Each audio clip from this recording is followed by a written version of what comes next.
ဘောကတွဲရဲ့ချစ်ချစ်တို့ရေအားလုံးပဲမင်္ဂလာပါရှင်ဒီ vlog လေးကတော့စင်ကာပူမှာရှိတဲ့ shopping center တစ်ခုမှာ home decoration နဲ့ထားလို့ရတဲ့ပစ္စည်းလေးတွေကိုပြထားတာကို admin တို့ရိုက်ထားတာဖြစ်ပါတယ်ရှင်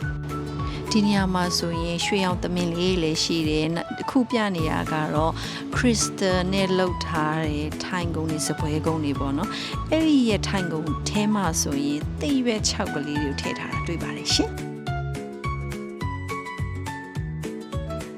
လိပ်ပြားလေးဆိုရင်လည်းအစုံရှိတာပေါ့နော်လိပ်ပြားရွှေရောင်လိပ်ပြားလေးရှိတယ်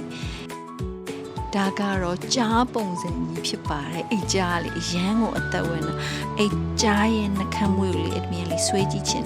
အဲ့ဒါဒါမဲ့သူကဘာမှကင်လို့မရအောင်ပေါ့နော်နေစီပန် decoration လေးလည်းရှိပါတယ်ရှင်